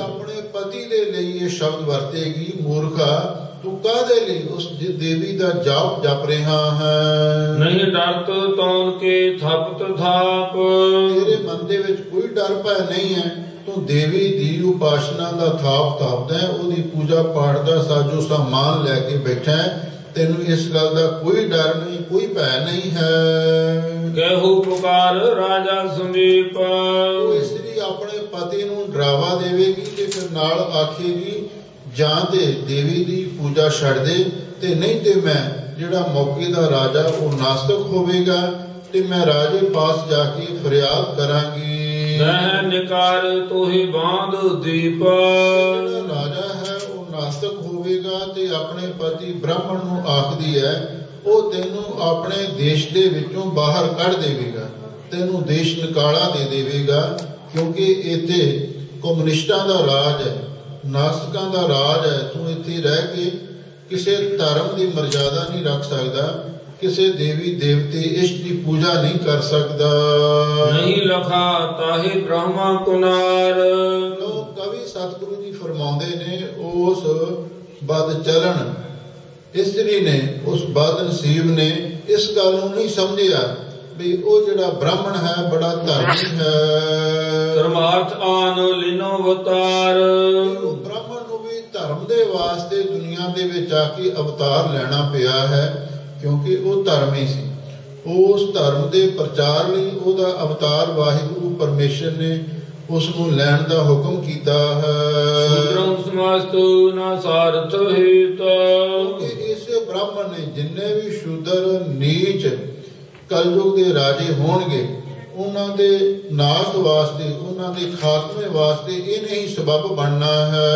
ਕਲਕੀ ਅਵਤਾਰ ਕਰਵੇ ਸੁਚੇਤ। ਇਹ ਬ੍ਰਾਹਮਣ ਦਾ ਅਵਤਾਰ ਕਲਕੀ ਅਵਤਾਰ ਨੂੰ ਵੀ ਸੁਚੇਤ ਕਰਨ ਦੇ ਲਈ, ਖਬਰਦਾਰ ਕਰਨ ਦੇ ਲਈ, ਉਹਨੂੰ ਵੀ ਸਾਵਧਾਨ ਕਰਨ ਦੇ ਲਈ ਇਹਦਾ ਜਨਮ ਹੋਇਆ ਹੈ। ਜਾਨ ਤਾਸ ਹਟਕੂ ਕੁਨਾਰ। ਲੋਕ ਕਹਿੰਦੇ ਨੇ ਜਿਹੜਾ ਉਹ ਧਰਮੀ ਬ੍ਰਾਹਮਣ ਸੀ, ਜਦੋਂ ਉਸ ਇਸਤਰੀ ਨੇ ਉਹਨੂੰ ਡਾਂਟਿਆ ਤੇ ਡਰਾਵਾ ਦਿੱਤਾ, ਧਮਕੀਆਂ ਦਿੱਤੀਆਂ, ਤੇ ਉਹਨੇ ਇਸ ਦੇ ਵਿੱਚ ਭਲਾ ਜਾਣ ਕੇ ਤੇ ਆਪਣੇ ਘਰ ਵਾਲੇ ਨੂੰ ਆਖਿਆ, ਚੁੱਪ ਕਰ, ਰੌਲਾ ਨਾ ਪਾ, ਜੋ ਮੈਂ ਕਰਦਾ ਮੈਨੂੰ ਕਰਨ ਦੇ, ਮੈਂ ਤੈਨੂੰ ਕੁਝ ਨਹੀਂ ਆਖਦਾ, ਤੂੰ ਮੇਰੇ ਕੰਮ ਦੇ ਵਿੱਚ ਵਿਘਨ ਨਾ ਪਾ। ਨਹੀਂ ਲੋਕ ਤਰਾਸ ਬੁਲੇ ਪਤਾਰ, ਲੋਕਾਂ ਦੇ ਤਰਾਸ ਡਰ ਕਰਕੇ ਤੇ ਜਿਹੜਾ ਉਸ ਇਸਤਰੀ ਦਾ ਪਤੀ ਧਰਮੀ ਬ੍ਰਾਹਮਣ ਸੀ, ਉਹ ਕੁਛ ਵੀ ਨਹੀਂ ਬੋਲਿਆ, ਚੁੱਪਚਾਪ ਰਹਿਣਾ ਉਸਨੇ ਗਨੀਮਤ ਸਮਝੀ ਤੇ ਆਪਣੇ ਘਰ ਵਾਲੇ ਨੂੰ ਵੀ ਇਸੇ ਵਿੱਚ ਹੀ ਭਲਾ ਸਮਝ ਕੇ ਵੀ ਇਹਦੇ ਵਿੱਚ ਇਹਦਾ ਵੀ ਭਲਾ ਹੈ ਤੇ ਮੇਰਾ ਵੀ ਭਲਾ ਹੈ, ਉਹਨੂੰ ਚੁੱਪ ਕਰਾਉਣ ਦਾ ਯਤਨ ਕੀਤਾ। ਸਭ ਕੁੜੇ ਨਾਰ ਚਿਤ ਰੂਸ ਠਾਨ, ਪਰ ਜਿਹੜੀ ਉਹ ਇਸਤਰੀ ਸੀ ਬੜੀ ਬਦਨਸੀਬ ਸੀ, ਉਹ ਸਦਾ ਗੁੱਸੇ ਦੇ ਵਿੱਚ ਕੋੜਨ ਲੱਗ ਪਈ, ਗੁੱਸੇ ਦੇ ਵਿੱਚ ਰਿੱਝਣ ਲੱਗ ਪਈ, ਇਹਦਾ ਦਿਲ ਉਬਾਲੇ ਖਾਣ ਲੱਗ ਪਿਆ, ਚਿੱਤ ਵਿੱਚ ਬੜਾ ਇਸਨੇ ਗੁੱਸਾ ਧਾਰਨ ਕੀਤਾ। ਸੰਭਲਨ ਰੀਸ਼ ਤਨ ਕਹੇ ਆਨ, ਜਿਹੜਾ ਸੰਭਲ ਸ਼ਹਿਰ ਦਾ ਰਾਜਾ ਹੈ ਉਹਦੇ ਪਾਸ ਜਾ ਕੇ ਇਹਨੇ ਫਰਿਆਦ ਕਰਨੀ ਹੈ। ਪੂਜੰਤ ਦੇਵੇ ਤੀਨੋਂ ਦਿਖਾਏ, ਇਸ ਇਸਤਰੀ ਨੇ ਉਸ ਧਰਮੀ ਬ੍ਰਾਹਮਣ ਨੂੰ ਉੱਤੋਂ ਜਾ ਕੇ ਛਾਪਾ ਮਰਵਾਇਆ। ਜਦੋਂ ਦੇਵੀ ਦੀ ਪੂਜਾ ਉਪਾਸਨਾ ਕਰਦਾ ਸੀ, ਉਹਨੂੰ ਉੱਤੋਂ ਜਾ ਫੜਾਇਆ। ਇਹ ਗਾਹਾਂ ਕੋਪ ਕਰ ਸ਼ੂਦਰ ਰਾਏ, ਜਿਹੜਾ ਸ਼ੂਦਰਾਂ ਦਾ ਰਾਜਾ ਨੀਚ ਰਾਜਾ ਸੀ, ਨਾਸਤਕ ਰਾਜਾ ਸੀ, ਤੇ ਉਸਨੇ ਗੁੱਸੇ ਦੇ ਵਿੱਚ ਆ ਕੇ ਉਸ ਬ੍ਰਾਹਮਣ ਨੂੰ ਪਕੜਿਆ, ਉਸ ਨੂੰ ਗ੍ਰਿਫਤਾਰ ਕਰ ਲਿਆ। ਰਹਿਤਾਹੇ ਅਦ ਕੋ ਦੀਨੀ ਸਜਾਏ, ਉਸ ਦੀ ਜ਼ਾਲਮ ਰਾਜੇ ਨੇ ਤੇ ਜਿਹੜਾ ਅੱਗੇ ਨੂੰ ਹੋਣਾ ਹੈ ਉਹਦੇ ਬਾਰੇ ਕਥਾ ਪਹਿਲਾਂ ਸਤਿਗੁਰੂ ਸੱਚੇ ਪਾਤਸ਼ਾਹ ਲਿਖ ਰਹੇ ਨੇ। ਉਸ ਸ਼ੂਦਰ ਰਾਜੇ ਨੇ, ਨੀਚ ਰਾਜੇ ਨੇ ਉਸ ਬ੍ਰਾਹਮਣ ਨੂੰ ਪਕੜ ਕੇ ਬਹੁਤ ਸਾਰੀਆਂ ਭਿਆਨਕ ਸਜ਼ਾਵਾਂ ਵੀ ਦਿੱਤੀਆਂ। ਕਹਿ ਹੰਤ ਤੋ ਕੈ ਜਪ ਨਾ ਮਾਏ, ਰਾਜਾ ਉਸ ਧਰਮੀ ਬ੍ਰਾਹਮਣ ਨੂੰ ਕੀ ਆਖਦਾ ਹੈ? ਕਹਿੰਦਾ ਜਾਂ ਤੇ ਦੇਵੀ ਦਾ ਨਾਮ ਜਪਣਾ ਛੱਡ ਦੇ, ਦੇਵੀ ਦਾ ਅਸੁੱਧਰ ਕਰਨਾ ਬੰਦ ਕਰ ਦੇ, ਨਹੀਂ ਤੇ ਮੈਂ ਤੈਨੂੰ ਅੱਜ ਮਾਰ ਦੇਵਾਂਗਾ, ਤੇਰੀ ਅਲਖ ਮੁਕਾ ਦਿਆਂਗਾ, ਤੈਨੂੰ ਜਾਨੋਂ ਖਤਮ ਕਰ ਦਿਆਂਗਾ। ਰਾਜਾ ਸ਼ੂਦਰ ਬਾਤ ਨਹੀਂ ਹੰਤ ਤੋ ਦਿਜ ਕਹੇ ਆਜ, ਜਿਹੜਾ ਸ਼ੂਦਰ ਰਾਜਾ ਹੈ ਉਸ ਵੇਲੇ ਇਹ ਗੱਲ ਉਸ ਬ੍ਰਾਹਮਣ ਨੂੰ ਆਖੇਗਾ, ਨਹੀਂ ਹਨ ਤੋਹੇ ਦਿਜ ਕਹੀ ਆਜ। ਉਹ ਕੀ ਆਖੇਗਾ? ਐ ਬ੍ਰਾਹਮਣ, ਨਹੀਂ ਤੇ ਮੈਂ ਅੱਜ ਤੈਨੂੰ ਮੌਤ ਦੀ ਘਾਟ ਉਤਾਰ ਦੇਵਾਂਗਾ ਤੇ ਤੇਰਾ ਹਮੇਸ਼ਾ ਲਈ ਭੋਗ ਪਾ ਦੇਵਾਂਗਾ। ਨਹੀਂ ਬੋਰ ਬਾਰ ਮੋਹ ਪੂਜ ਸਾਜ, ਨਹੀਂ ਤੇ ਮੇਰੀ ਗੱਲ ਮੰਨ, ਅੱਜ ਜਿੰਨਾ ਵੀ ਦੇਵੀ ਦੀ ਪੂਜਾ ਦਾ ਸਮਾਨ ਹੈ, ਦੇਵੀ ਦੀ ਮੂਰਤੀ ਹੈ, ਹੋਰ ਜਿਹੜਾ ਸਾਜੋ ਸਾਮਾਨ ਹੈ, ਚੰਦਨ ਕੇਸਰ ਆਦਿਕ ਧੂਪ, ਇਹ ਸਾਰਾ ਕੁਝ ਪਾਣੀ ਵਿੱਚ ਡੋਬ ਦੇ। ਭਾਵ ਸਣੇ ਮੂਰਤੀਆਂ ਤੇ ਸਣੇ ਪੂਜਾ ਦੀ ਸਮੱਗਰੀ ਇਹ ਸਾਰੀ ਪਾਣੀ ਵਿੱਚ ਰੋੜ ਦੇ, ਨਹੀਂ ਤੇ ਮੈਂ ਤੈਨੂੰ ਜਾਨੋਂ ਮਾਰ ਦੇਵਾਂਗਾ। ਕਹਿ ਤਜੋ ਸੇਵ ਦੇਵੀ ਪ੍ਰਚੰਡ, ਨਹੀਂ ਤੇ ਫਿਰ ਇਹ ਜਿਹੜੀ ਤਿੱਖੇ ਤੇਜ ਵਾਲੀ ਦੇਵੀ ਤੂੰ ਆਖਦਾ ਹੈ, ਬੜੇ ਤੇਜ ਪ੍ਰਤਾਪ ਵਾਲੀ ਇਸ ਦੇਵੀ ਦਾ ਜਿਹੜਾ ਦੇਵੀ ਦਾ ਖਹਿੜਾ ਛੱਡ ਦੇ, ਇਸ ਦੀ ਪੂਜਾ ਕਰਨੀ ਬੰਦ ਕਰ ਦੇ। ਨਹੀਂ ਕਰਤ ਆਜ ਤੋ ਕੋ ਦੁਖੰਡ, ਤੇ ਫਿਰ ਵੇਖ ਲੈ ਤੇ ਅੱਜ ਮੈਂ ਤੇਰੇ 2 ਟੁਕੜੇ ਕਰ ਦੇਵਾਂਗਾ, ਤੈਨੂੰ ਮੌਤ ਦੇ ਘਾਟ ਉਤਾਰ ਦੇਵਾਂਗਾ। ਵਿਪਰਵਾਤ ਰਾਜਾ ਸੂ ਕੀਜੈ ਦੁਖੰਡ, ਨਹੀਂ ਤਲਉ ਸੇਵ। ਤੇ ਉਹ ਧਰਮੀ ਬ੍ਰਾਹਮਣ ਨੇ ਕੀ ਆਖਣਾ? ਕਵੀ ਸਤਿਗੁਰੂ ਸੱਚੇ ਪਾਤਸ਼ਾਹ ਜੀ ਫਰਮਾਉਂਦੇ ਨੇ, ਬ੍ਰਾਹਮਣ ਕਹਿੰਦਾ ਕੀਜੈ ਦੁਖੰਡ ਨਹੀਂ ਤਲਉ ਸੇਵ। ਸ਼ੂਦਰ ਰਾਜੇ ਨੂੰ ਮੂੰਹ ਤੋੜ ਜਵਾਬ ਦੇਵੇਗਾ ਧਰਮੀ ਬ੍ਰਾਹਮਣ, ਕਹਿੰਦਾ ਚਾਹੇ ਤੂੰ ਮੇਰੇ ਸਰੀਰ ਦੇ 2 ਟੁਕੜੇ ਕਰ ਦੇ, ਪੁਰਜਾ ਪੁਰਜਾ ਕਰ ਦੇ ਮੇਰੇ ਸਰੀਰ ਦਾ, ਪਰ ਮੈਂ ਦੇਵੀ ਦੀ ਆਦ ਸ਼ਕਤੀ ਦੀ ਸੇਵਾ ਭਗਤੀ ਨਹੀਂ ਛੱਡਾਂਗਾ। ਸੁਨ ਲਿਓ ਸਾਚ ਤੋ ਕਹੋ ਦੇਵ, ਦੇਵ ਹੈ ਦੇਵ ਰਾਜਾ, ਮੈਂ ਤੈਨੂੰ ਸੱਚ ਆਖਦਾ ਹਾਂ ਤੇ ਕੰਨ ਖੋਲ ਕੇ ਸੁਣ ਲੈ, ਚਾਹੇ ਮੇਰੀ ਜਾਨ ਰਵੇ ਨਾ ਰਵੇ, ਪਰ ਮੈਂ ਦੇਵੀ ਦੀ ਪੂਜਾ ਨਹੀਂ ਛੱਡਾਂਗਾ। ਕਿਉਂ ਨਾ ਹੋਵੇ ਟੂਕ ਤਨ ਕੇ ਹਜ਼ਾਰ, ਉਹਦੇ ਕਹਿਣਾ ਤੇਰੇ 2 ਟੁਕੜੇ ਕਰ ਦੇਵਾਂਗਾ। ਤੇ ਧਰਮੀ ਬ੍ਰਾਹਮਣ ਕਹੇਗਾ ਭਾਵੇਂ ਮੇਰੇ ਸਰੀਰ ਦੇ 1000 ਟੁਕੜੇ ਵੀ ਹੋ ਜਾਣ, ਨਹੀਂ ਤਜੋ ਪਾਏ ਦੇਵੀ ਉਦਾਰ। ਦੇਵੀ ਬੜੀ ਮਹਾਨ ਹੈ, ਆਦ ਸ਼ਕਤੀ ਹੈ, ਮੈਂ ਕਦੇ ਵੀ ਉਹਦੇ ਪੈਰਾਂ ਨੂੰ, ਉਹਦੇ ਚਰਨਾਂ ਨੂੰ ਨਹੀਂ ਛੱਡਾਂਗਾ। ਸੁਨ ਪਇਓ ਬੈਣ ਸ਼ੂਦਰ ਸੋ ਕ੍ਰੋਧ, ਧਰਮੀ ਬ੍ਰਾਹਮਣ ਦੇ ਇਹੋ ਜਿਹੇ ਬਚਨ ਸੁਣ ਕੇ, ਮੂੰਹ ਤੋੜ ਜਵਾਬ ਸੁਣ ਕੇ, ਜਿਹੜਾ ਸ਼ੂਦਰ ਨੀਚ ਰਾਜਾ ਹੈ ਔਰ ਉਹਦੇ ਮਨ ਦੇ ਵਿੱਚ ਬੜਾ ਭਾਰੀ ਗੁੱਸਾ ਪੈਦਾ ਹੋ ਜਾਵੇਗਾ। ਜਨ ਜੁਟਿਓ ਆਣ ਮਕਰਾਸ਼ ਜੁਦ, ਉਹ ਸ਼ੂਦਰ ਰਾਜੇ ਦਾ ਫਿਰ ਉਸ ਬ੍ਰਾਹਮਣ ਦੇ ਨਾਲ ਟਾਕਰਾ ਹੋਵੇਗਾ। ਪਹਿਲਾਂ ਤੇ ਵਾਕਫੁੱਤ ਹੋਇਆ ਨਾ, ਜਨ ਜੁਟਿਓ ਆਣ ਮਕਰਾਸ਼ ਜੁਦ। ਇੱਕ ਮਕਰਾਸ਼ ਰਾਖਸ਼ ਦਾ ਨਾਮ ਹੈ, ਜਿਸ ਦੀਆਂ ਮੱਛੀ ਵਰਗੀਆਂ ਅੱਖਾਂ ਸਨ। ਮਕਰਾਸ਼, ਉਹ ਮਕਰਾਸ਼ ਰਾਖਸ਼ ਦਾ ਨਾਮ ਹੈ। ਜਿਵੇਂ ਉਹਦਾ ਆ ਕੇ ਜੰਗ ਸ਼ੁਰੂ ਹੋਇਆ ਹੋਵੇ, ਤੇ ਇਸ ਢੰਗ ਦੇ ਨਾਲ ਹੁਣ ਸ਼ੂਦਰ ਰਾਜਾ ਉਸ ਬ੍ਰਾਹਮਣ ਦੇ ਨਾਲ ਲੜਾਈ ਲੜਨ ਤਿਆਰ ਹੋ ਗਿਆ। ਦੋ ਦ੍ਰਿਗ ਸਕਰੋਧ ਸ੍ਰੋਣ ਤੋਂ ਚੁਚਾਨ, ਲੋ ਸ਼ੂਦਰ ਰਾਜੇ ਨੂੰ ਇੰਨਾ ਗੁੱਸਾ ਆਇਆ ਤੇ ਉਹਦੇ ਦੋਵੇਂ ਨੇਤਰਾਂ ਦੇ ਵਿੱਚੋਂ ਲਹੂ ਚੋਣ ਲੱਗ ਪਿਆ। ਲਹੂ ਦੀਆਂ ਬੂੰਦਾਂ ਅੱਖਾਂ ਲਾਲ ਸੁਰਖ ਹੋ ਗਈਆਂ। ਜਨ ਕਾਲ ਤਾਹੇ ਤੀਨੀ ਨਿਸ਼ਾਨ, ਲੋ ਉਸ ਵੇਲੇ ਮਾਨੋ ਇਹ ਕਾਲ ਨੇ ਹੀ ਆ ਕੇ ਇਹ ਉਸ ਨੂੰ ਨਿਸ਼ਾਨੀ ਦਿੱਤੀ ਹੈ। ਇਹਦਾ ਮਤਲਬ ਜਿਹੜਾ ਉਹ ਸ਼ੂਦਰ ਨੀਚ ਰਾਜਾ ਹੋਵੇਗਾ, ਉਹ ਗੁੱਸੇ ਦੇ ਵਿੱਚ ਆ ਕੇ ਇਸ ਬ੍ਰਾਹਮਣ ਨੂੰ ਅੱਖਾਂ ਦੇ ਨਾਲ ਤਾੜੇਗਾ ਤੇ ਇਸ ਨੂੰ ਮਾਰਨ ਲਈ ਤਿਆਰ ਹੋਵੇਗਾ। ਗਰਭ ਮੂੜ ਪ੍ਰਿਤਨ ਬੁਲਾਏ, ਜਿਹੜਾ ਸ਼ੂਦਰ ਰਾਜਾ ਹੋਵੇਗਾ ਤੇ ਬੜੇ ਹੰਕਾਰ ਦੇ ਵਿੱਚ ਜਿਹੜੇ ਆਪਣੇ ਨੌਕਰ ਨੇ, ਸਿਪਾਹੀ ਨੇ, ਜਲਾਦ ਨੇ, ਉਹਨਾਂ ਨੂੰ ਬੁਲਾਏਗਾ। ਉਤਰੇ ਬੈਣ ਇਹ ਹਣੋ ਜਾਏ, ਰਾਜਾ ਆਪਣੇ ਜਿਹੜੇ ਨੌਕਰ ਸਿਪਾਹੀ ਨੇ ਉਹਨਾਂ ਨੂੰ ਹੁਕਮ ਦੇਵੇਗਾ। ਕੀ ਆਖੇਗਾ ਵੀ ਇਸ ਬ੍ਰਾਹਮਣ ਨੂੰ ਮੌਤ ਦੇ ਘਾਟ ਉਤਾਰ ਦਿਓ, ਇਹਨੂੰ ਜਾਨੋਂ ਮਾਰ ਦਿਓ, ਇਹਦੀ ਅਲਖ ਮੁਕਾ ਦਿਓ। ਲੈ ਗਏ ਤਰਾਸ ਦਰੋਹੀ ਦੁਰੰਤ, ਜਿਹੜੇ ਦਰੋਹੀ ਦਾ ਅਰਥ ਹੈ ਵੈਰੀ, ਦੁਰੰਤ ਦਾ ਅਰਥ ਹੈ ਬੜੇ ਕਠੋਰ ਸੁਭਾਅ ਵਾਲੇ ਜਲਾਦ, ਉਸ ਧਰਮੀ ਬ੍ਰਾਹਮਣ ਨੂੰ ਪਕੜ ਕੇ ਲੈ ਜਾਂਦੇ ਹਨ। ਜੈ ਸੰਵਰ ਸੁਭ ਦੇਵਲ ਸੁਭਹੰਤ, ਜਿੱਥੇ ਲੈ ਕੇ ਜਾਣਗੇ, ਜਿੱਥੇ ਉਹ ਸੰਭਰ ਨਾਮ ਦੇ ਪਿੰਡ ਵਿੱਚ, ਤੇ ਬੜਾ ਅੱਛਾ ਦੇਵਲ ਦਾ ਅਰਥ ਹੈ ਉਹ ਦੇਵੀ ਦਾ ਮੰਦਰ ਹੋਵੇਗਾ। ਬੜਾ ਸੁਭਾਏਮਾਨ ਅੱਛਾ ਉਹ ਦੇਵੀ ਦਾ ਮੰਦਰ ਹੋਵੇਗਾ, ਧਰਮ ਅਸਥਾਨ ਹੋਵੇਗਾ। ਉੱਥੇ ਇਸ ਬ੍ਰਾਹਮਣ ਨੂੰ ਲੈ ਜਾਣਗੇ। ਤੇ ਬਾਅਦ ਆਂਖ ਮੁਸ਼ਕਾ ਚੜਾਏ, ਤੇ ਫਿਰ ਉਸ ਬ੍ਰਾਹਮਣ ਦੀਆਂ ਅੱਖਾਂ ਮੂਹਰੇ ਪੱਟੀ ਬੰਨ ਕੇ ਤੇ ਨਾਲ ਉਸ ਦੀਆਂ ਮੁਸ਼ਕਾਂ ਚੜਾ ਕੇ, ਪਿਛਲੇ ਪਾਸੋਂ ਪੁੱਠੀਆਂ ਬਾਹਾਂ ਬੰਨ ਕੇ ਤੇ ਅੱਖਾਂ ਮੂਹਰੇ ਪੱਟੀ ਬੰਨ ਕੇ ਮੰਦਰ ਦੇ ਵਿੱਚ ਲੈ ਜਾਣਗੇ। ਕਰਲੀਨ ਕਾਢ ਅਸ ਉਹ ਨਚਾਏ, ਤੇ ਫਿਰ ਹੱਥ ਵਿੱਚ ਤਲਵਾਰ ਲੈ ਕੇ ਤੇ ਉਸ ਨੂੰ ਨਚਾਉਣਗੇ। ਜਿਹੜੇ ਜਲਾਦ ਨੇ ਹੱਥ ਵਿੱਚ ਨੰਗੀ ਤਲਵਾਰ ਲੈ ਕੇ ਇਸ ਬ੍ਰਾਹਮਣ ਨੂੰ ਮਾਰਨ ਦੇ ਲਈ ਉਭਾਰਨਗੇ। ਜਦ ਲਗੇ ਦੇਨ ਤੇ ਤੇਗ ਤਾਨ, ਜਦੋਂ ਜਲਾਦ ਉਸ ਧਰਮੀ ਬ੍ਰਾਹਮਣ ਨੂੰ ਮਾਰਨ ਦੇ ਲਈ ਤੇ ਆਪਣੀ ਤਲਵਾਰ ਨੂੰ ਉੱਪਰ ਨੂੰ ਤਾਨਣਗੇ, ਉੱਪਰ ਨੂੰ ਉਭਾਰਨਗੇ ਤੇ ਮਾਰਨ ਲਈ ਬਿਲਕੁਲ ਤਿਆਰ ਹੋ ਜਾਣਗੇ। ਸਭ ਕੀਓ ਕਾਲ ਕੋ ਵਿਪਰ ਧਿਆਨ, ਇਹ ਜਿਹੜਾ ਬ੍ਰਾਹਮਣ ਹੈ ਪਹਿਲਾਂ ਤੇ ਦੇਵੀ ਨੂੰ, ਆਦਿ ਸ਼ਕਤੀ ਨੂੰ ਪੂਜਦਾ ਸੀ, ਪਰ ਜਦੋਂ ਇਸ ਦਾ ਅੰਤ ਸਮਾਂ ਆਵੇਗਾ ਤਾਂ ਉਸ ਵੇਲੇ ਇਹ ਦੇਵੀ ਨੂੰ ਛੱਡ ਕੇ ਤੇ ਜਿਹੜਾ ਅਕਾਲ ਪੁਰਖ ਹੈ, ਕਲਗੀਧਰ ਪਾਤਸ਼ਾਹ ਨੇ ਉਹਦੇ ਲਈ ਕਾਲ ਸ਼ਬਦ ਵਰਤਿਆ। ਕਾਲ ਪੁਰਖ ਦੀ ਦੇਹ ਮੋਹ ਕੋਟਕ ਬਿਸ਼ਨ ਮਹੇਸ਼, ਕੋਟ ਇੰਦਰ ਬ੍ਰਹਮਾ ਕਿਤੇ ਰਵ ਸਤ ਕ੍ਰੋਧ ਜਲੇਸ। ਆਪ ਕਰ ਸਭ ਜਾਕੋ ਕਾਲਾ, ਤਾਂ ਤੇ ਕਾਲ ਨਾਮ ਤੇ ਡਾਲਾ। ਅਕਾਲ ਪੁਰਖ ਦੇ ਲਈ ਕਲਗੀਧਰ ਪਾਤਸ਼ਾਹ ਨੇ ਕਾਲ ਸ਼ਬਦ ਵਰਤਿਆ। ਇਸ ਲਈ ਉਸ ਬ੍ਰਾਹਮਣ ਨੇ ਉਸ ਵੇਲੇ ਕਾਲ ਪੁਰਖ, ਅਕਾਲ ਪੁਰਖ ਦਾ ਧਿਆਨ ਧਾਰਨ ਕੀਤਾ। ਤਬ ਲਗੇ ਦੀਨ ਤੇ ਤੇਗ ਤਾਨ, ਜਬ ਕੀਓ ਚਿਤ ਮੋਹ ਵਿਪਰ ਧਿਆਨ।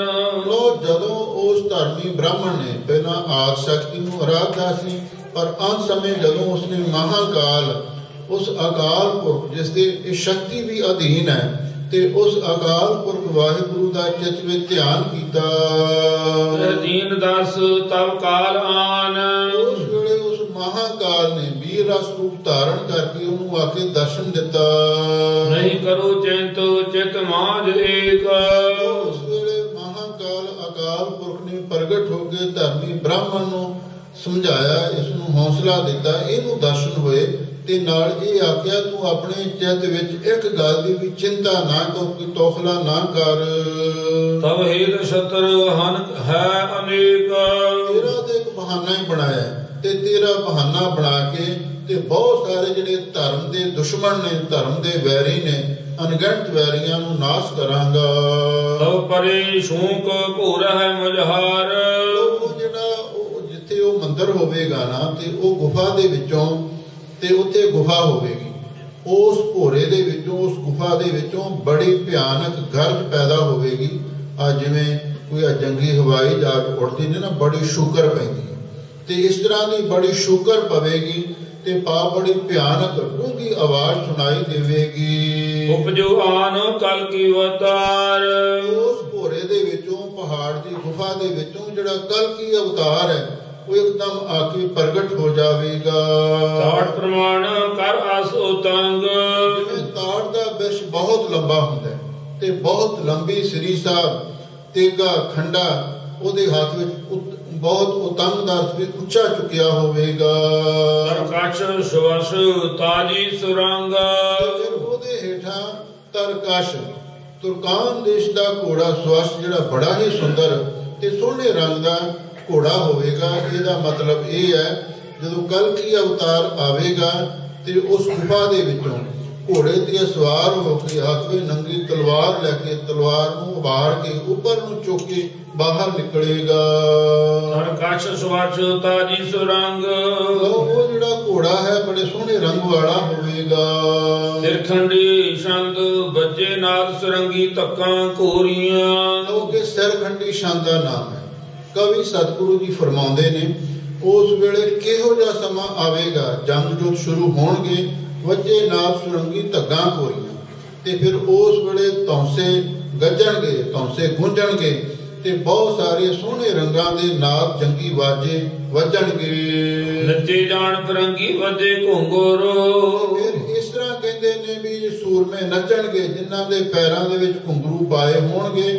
ਤੇ ਜਿਵੇਂ ਆ ਫਿਰੰਗੀ ਦਾ ਅਰਥ ਹੈ ਆ ਜਿਹੜੇ ਫਿਰੰਗੀ ਅੰਗਰੇਜ਼ਾਂ ਨੂੰ ਕਹਿੰਦੇ ਨੇ, ਜਿਹੜੇ ਇੱਥੇ ਵੀ ਗੋਰੇ ਨੇ ਇਹਨਾਂ ਨੂੰ ਫਿਰੰਗੀ ਕਹਿੰਦੇ ਸਨ, ਵੀ ਜਿਵੇਂ ਉਹ ਨੱਚਦੇ ਨੇ ਘੁੰਗਰੂ ਪਾ ਕੇ ਇਸ ਤਰ੍ਹਾਂ ਸੂਰਮੇ ਨੱਚਣਗੇ। ਗਦਾ ਤਰਸੂਲ ਨਿਖੰਗੀ ਝੂਲਣ ਵੈਰ ਥਾਂ, ਉਹਨਾਂ ਸੂਰਬੀਰਾਂ ਦੇ ਹੱਥਾਂ ਵਿੱਚ ਗਦਾ ਤਰਸੂਲ ਨਿਖੰਗੀ ਤੀਰਾਂ ਦੇ ਪੱਥੇ ਪਕੜੇ ਹੋਣਗੇ ਤੇ ਨਾਲ ਹੀ ਝੂਲਣ ਬੈਰਖਾਂ ਨੇਜੀਆਂ ਤੇ ਝੰਡੇ ਝੂਲਦੇ ਹੋਣਗੇ। ਸਾਵਣ ਜਾਣ ਉਮੰਗੇ ਘਟਾਂ ਡਰਾਵਣੇ, ਲੋਕ ਕਵੀ ਸਤਿਗੁਰੂ ਜੀ ਫਰਮਾਉਂਦੇ ਨੇ ਮਾਨੋ ਇਹ ਸਾਉਣ ਦੇ ਮਹੀਨੇ ਦੇ ਵਿੱਚ ਸਾਉਣ ਦੀ ਘਟਾ ਹੀ ਬੜੀ ਡਰਾਉਣੀ ਚੜ੍ਹ ਕੇ ਆਵੇਗੀ ਤੇ ਇਸ ਤਰ੍ਹਾਂ ਇਹ ਜਿਹੜਾ ਸੰਭਰ ਦਾ ਰਾਜਾ ਹੈ ਉਹਦੀਆਂ ਫੌਜਾਂ ਚੜ੍ਹ ਕੇ ਆਉਣਗੀਆਂ ਤੇ ਇਧਰੋਂ ਜਿਹੜਾ ਕਲਕੀ ਅਵਤਾਰ ਹੈ ਉਹਨਾਂ ਨਾਲ ਜੰਗ ਕਰੇਗਾ। ਬਾਣੇ ਅੰਗ ਭੁਜੰਗੀ ਸਾਵਲ ਸੋਹਣੇ, ਜਿਹੜੀ ਕਲਕੀ ਅਵਤਾਰ ਦੇ ਨਾਲ ਫੌਜ ਹੋਵੇਗੀ ਤੇ ਉਹਦੇ ਨਾਲ ਜਿੰਨੇ ਵੀ ਭੁਜੰਗੀ ਸੂਰਮੇ ਹੋਣਗੇ ਉਹਨਾਂ ਦੇ ਸਾਬਤ ਦਾ ਅਰਥ ਹੈ ਕਾਲੇ ਰੰਗ ਦੇ ਤੇ ਬੜੇ ਸੋਹਣੇ ਉਹਨਾਂ ਦੇ ਪੁਸ਼ਾਕੇ ਪਾਏ ਹੋਣਗੇ। ਭਾਵ ਜਿਹੜੀ ਕਲਕੀ ਅਵਤਾਰ ਦਾ ਆਪਣਾ ਵੀ ਜਿਹੜਾ ਲਿਬਾਸ ਹੈ ਉਹ ਕਾਲੇ ਰੰਗ ਦਾ ਹੋਵੇਗਾ ਤੇ ਜਿਹੜੇ ਕਲਕੀ ਦੀ ਫੌਜ ਦੇ ਸਿਪਾਹੀ ਹੋਣਗੇ ਉਹ ਵੀ ਕਾਲੇ ਰੰਗ ਦੇ ਵਸਤਰ ਪਾ ਕੇ ਜੰਗ ਵਿੱਚ ਆਉਣਗੇ। ਤ੍ਰੈ ਸੈ ਹੱਥ ਉਤੰਗੀ ਖੰਡਾ ਧੂਹਿਆ, ਉਸ ਕਲਕੀ ਦੇ ਹੱਥ ਦੇ ਵਿੱਚ 300 ਹੱਥ ਲੰਬਾ ਤੇ ਉੱਚਾ ਖੰਡਾ ਹੋਵੇਗਾ ਤੇ ਉਸ 300 ਹੱਥ ਲੰਬੇ ਖੰਡੇ ਨੂੰ ਧੂ ਕੇ ਉਹ ਮੈਦਾਨੇ ਜੰਗ ਵਿੱਚ ਉਤਰੇਗਾ। ਤਾਜੀ ਪੌਰ ਪਲੰਗੀ ਛਾਲਾਂ ਪਾਈਆਂ, ਉਹ ਜਿਹੜਾ ਤਾਜੀ ਦਾ ਅਰਥ ਹੈ ਘੋੜੇ ਨੇ, ਉਹ ਘੋੜੇ ਨੇ ਜਿਵੇਂ ਆ ਚਿੱਤਰੇ ਛਾਲਾਂ ਪਾਉਂਦੇ ਨੇ। ਪਲੰਗੀ ਦਾ ਅਰਥ ਹੁੰਦਾ ਚਿੱਤਰਾ, ਚਿੱਤਰਾ ਬੜੀ ਵੱਡੀ ਛਾਲ ਮਾਰਦਾ ਤੇ ਇਸ ਤਰ੍ਹਾਂ ਜਿਹੜੇ ਉਹ ਘੋੜੇ ਜਿਹੜੇ ਨੇ ਉਹ ਉਹਨਾਂ ਦੇ ਖੌਰੂ ਪਾਉਣਗੇ ਤੇ ਜਿਵੇਂ ਕੋਈ ਸ਼ੇਰ ਜਾਂ ਚਿੱਤਰੇ ਛਾਲਾਂ ਮਾਰਦੇ ਹਨ।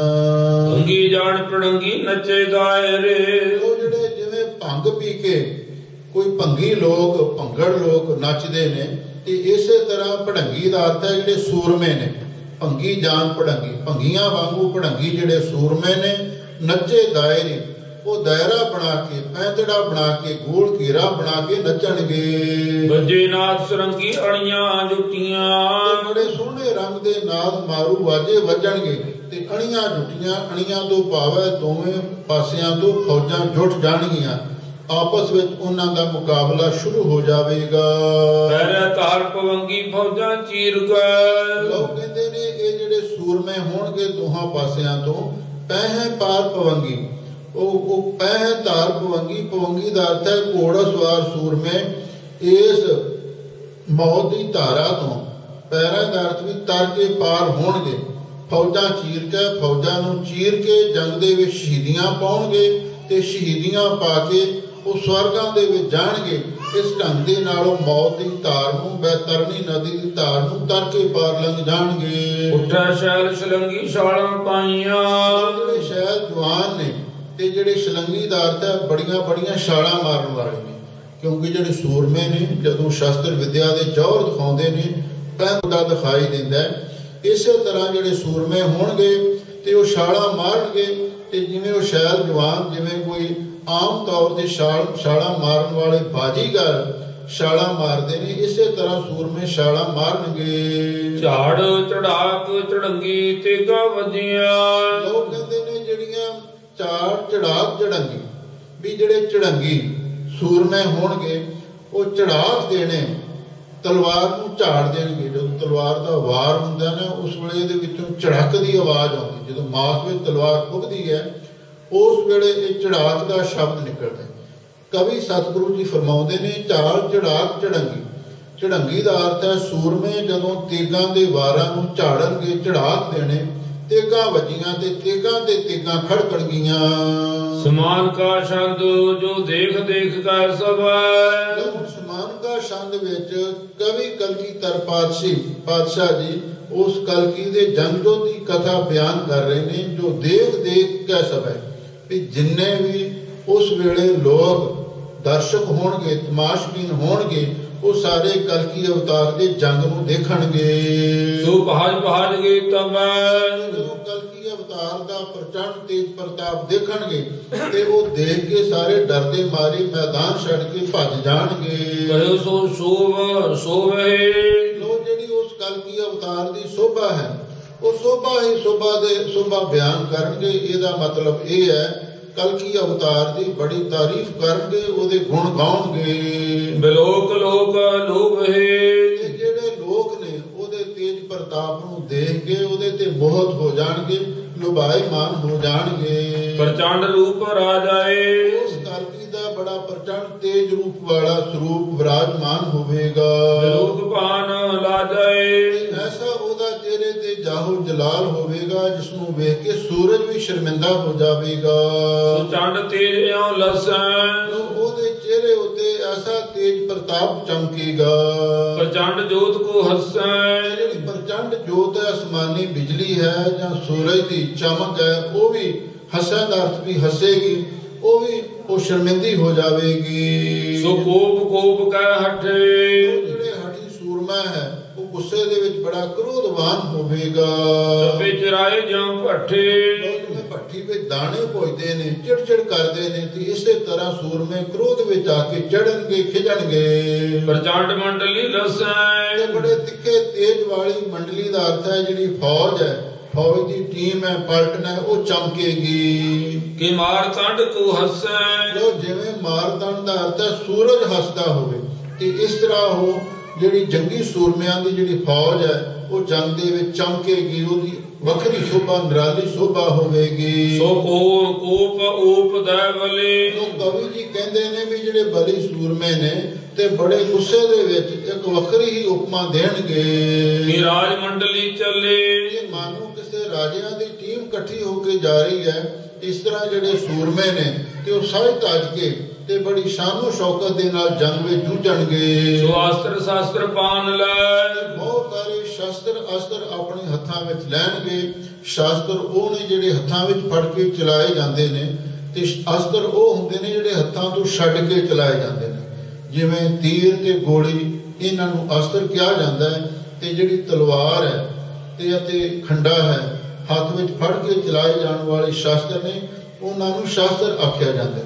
ਕਿਉਂ ਸੂਰਮੇ ਆਪਣੇ ਹੱਥਾਂ ਵਿੱਚ ਸ਼ਸਤਰ ਤੇ ਅਸਤਰ ਲੈ ਕੇ ਲੜਨਗੇ। ਸ਼ੇਖ ਵੀਰ ਮਾਨ ਕਾ।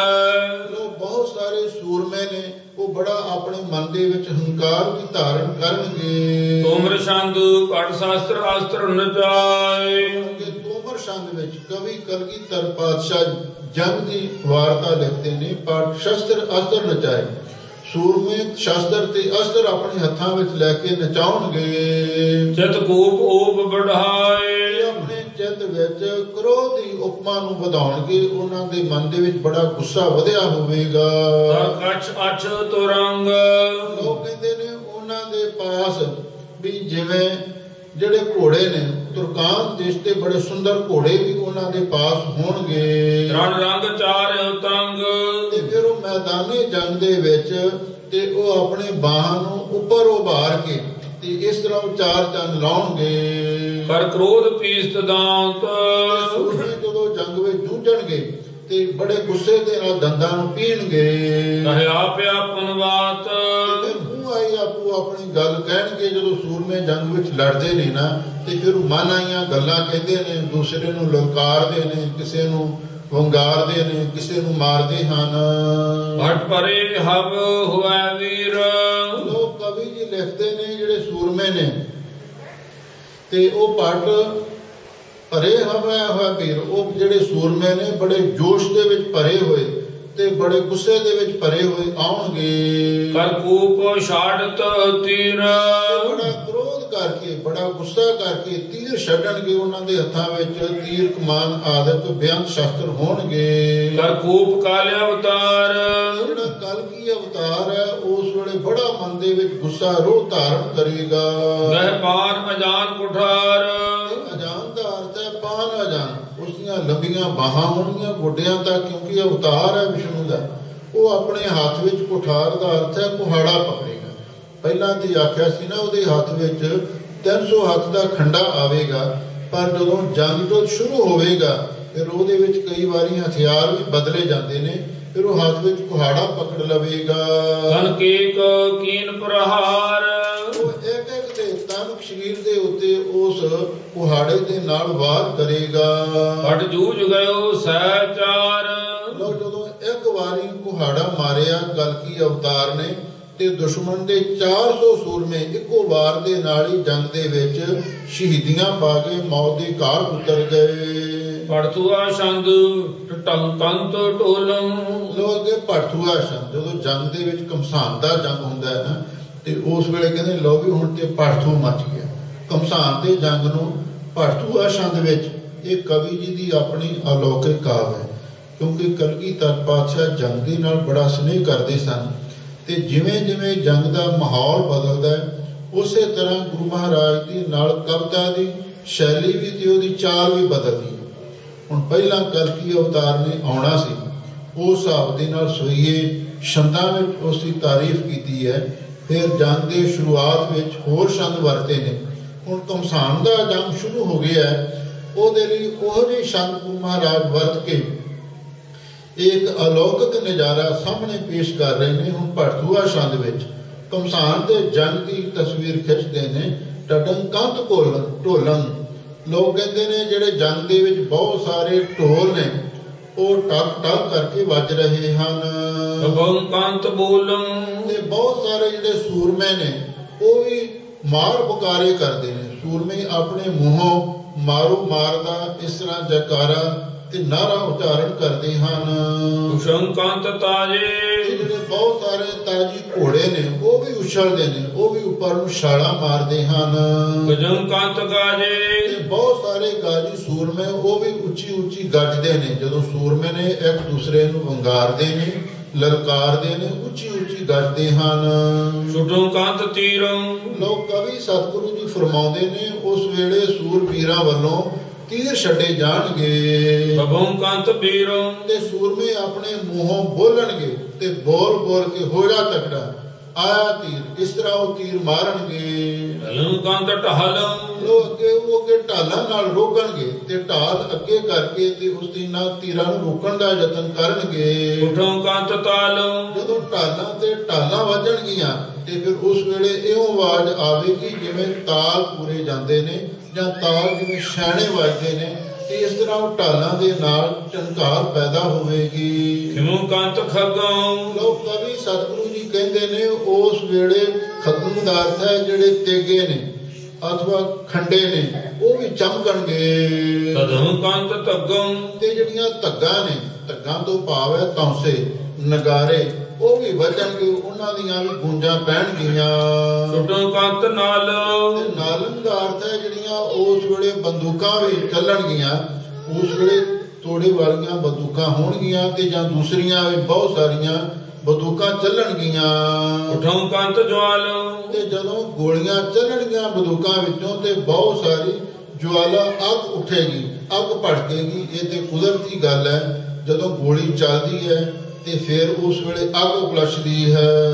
ਬਹੁ ਤੰਤ ਘਾਇੰ ਤੇ ਫਿਰ ਬਹੁ ਤੰਤ ਘਾਇੰ ਤੇ ਜਦੋਂ ਜਾ ਕੇ ਤੀਰ ਵੱਜਣਗੇ, ਗੋਲੀਆਂ ਵੱਜਣਗੀਆਂ ਤੇ ਅੱਗੇ ਕਾਇਮ ਦਾਰਤਾ ਜ਼ਖਮ ਕਰਨਗੀਆਂ। ਚਲੋ ਕੰਤ ਚਾਇਓ ਤੇ ਬੜੇ ਉਨ ਸੂਰਮਿਆਂ ਦੇ ਵਿੱਚ ਉਸ ਵੇਲੇ ਬੜਾ ਚਾਉ ਤੇ ਉਮਾਦ ਝਲਕੇਗਾ।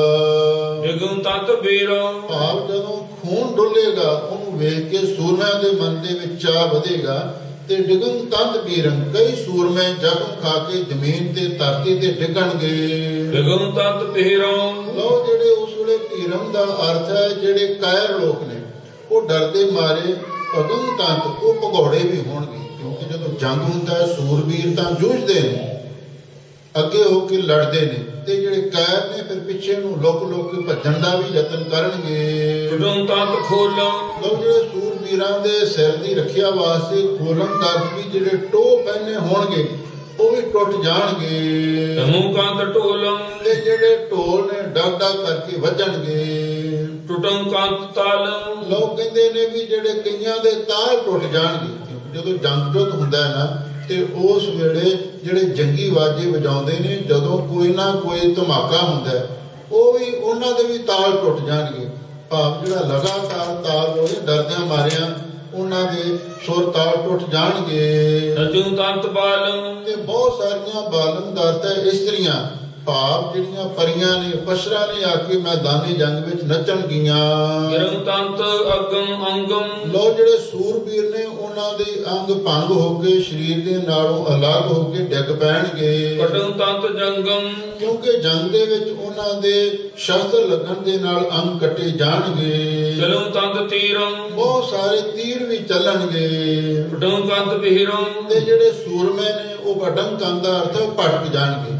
ਜਿਹੜੇ ਸੂਰਮੇ ਨੇ ਡਰਦੇ ਮਾਰੇ, ਜਿਹੜੇ ਕਾਇਰ ਨੇ ਡਰਦੇ ਮਾਰੇ ਦੌੜ ਜਾਣਗੇ। ਜੁਜੂ ਤੰਤ ਵੀਰੋ ਤੇ ਜਿਹੜੇ ਸੂਰਬੀਰ ਬਹਾਦਰ ਹੋਣਗੇ ਉਹ ਜੰਗ ਦੇ ਵਿੱਚ ਸਾਹਮਣੇ ਹੋ ਕੇ ਜੂਝਣਗੇ। ਭਜੂ ਤੰਤ ਭੀਰੰ ਤੇ ਜਿਹੜੇ ਕਾਇਰ ਨੇ ਉਹ ਸਮਾਂ ਵਿਚਾਰ ਕੇ ਭੱਜ ਜਾਣਗੇ। ਕਰੰ ਤੰਤ ਕ੍ਰੋਹੰ ਲੋ ਸਾਰਿਆਂ ਦੇ ਮਨ ਦੇ ਵਿੱਚ ਬੜਾ ਕ੍ਰੋਧ ਦਰਦ ਹੈ, ਕ੍ਰੋਧ ਜਾਗ ਪਵੇਗਾ।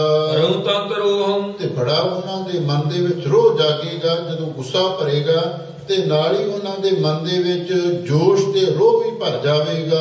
ਤਜੂ ਤੰਤ ਤੀਰੰ ਬਹੁਤ ਸਾਰੇ ਸੂਰਮੇ ਜੰਗ ਵਿੱਚ ਤੀਰ ਛੱਡਣਗੇ। ਭਜੂ ਤੰਤ ਭੀਰੰ ਤੇ ਜਿਨ੍ਹਾਂ ਨੂੰ ਵੇਖ ਕੇ ਕਾਇਰ ਡਰਦੇ ਮਾਰੇ ਭੱਜ ਜਾਣਗੇ। ਬਾਹੂ ਤੰਤ ਕਾਇੰ ਕਈਆਂ ਦੇ ਉੱਤੇ ਸ਼ਸਤਰ ਜਿਹੜੇ ਨੇ ਉਹ ਘਾਓ ਕਰਨਗੇ, ਜ਼ਖਮ ਕਰਨਗੇ। ਭਾਵ ਜਦੋਂ ਸ਼ਸਤਰ ਚੱਲਦੇ ਨੇ ਤੇ ਅੱਗੇ ਜਾ ਕੇ ਵੱਜਦੇ ਨੇ ਉਹਨਾਂ ਦੇ ਨਾਲ ਸੂਰਮੇ ਜ਼ਖਮੀ ਹੁੰਦੇ ਹਨ। ਚਲੰ ਤੰਤ ਜਾਇੰ ਤੇ ਜਿੱਥੇ ਉਹ ਜ਼ਖਮ ਲੱਗਣਗੇ ਉਹ ਥਾਂ ਉਹ ਜਗ੍ਹਾ ਚਮਕੇਗੀ, ਲਿਸ਼ਕਾਰੇ ਮਾਰੇਗੀ। ਤਤੰ ਕੰਤ ਅੰਗੰ ਲੋ ਉਹਨਾਂ ਦੇ ਜਿਹੜੇ ਅੰਗ ਨੇ ਤਤੰ ਕੰਤ ਅੰਗੰ ਤੇ ਬੜੀ ਛੇਤੀ ਜਿਹੜੇ ਉਹਨਾਂ ਦੇ ਅੰਗ ਹਨ। ਜੁਟੰ ਕੰਤ ਜੰਗਮ ਫਿਰ ਉਹ ਕੱਟੇ ਜਾਣਗੇ ਤੇ ਫਿਰ ਉਹ ਜੰਗ ਦੇ ਵਿੱਚ ਜੁੜ ਜਾਣਗੇ। ਇਹਦਾ ਮਤਲਬ ਇਹ ਹੈ ਜਿਨ੍ਹਾਂ ਸੂਰਬੀਰਾਂ ਦੇ ਜੰਗ ਦੇ ਵਿੱਚ ਅੰਗ ਕੱਟੇ ਜਾਣਗੇ ਉਹ ਕੱਟੇ ਅੰਗਾਂ ਦੇ ਨਾਲ ਵੀ ਫਿਰ ਵੀ ਜੰਗ ਨਹੀਂ ਛੱਡਣਗੇ, ਫਿਰ ਵੀ ਉਹ ਜੰਗ ਕਰਦੇ ਹੀ ਰਹਿਣਗੇ। ਪੁਰੰ ਥਤ ਲੁਥੰ ਲੋਕ ਕਵੀ ਸਤਿਗੁਰੂ ਜੀ ਫਰਮਾਉਂਦੇ ਨੇ ਉਸ ਵੇਲੇ ਲੋਥਾਂ ਤੇ ਲੋਥਾਂ ਚੜ ਜਾਣਗੀਆਂ।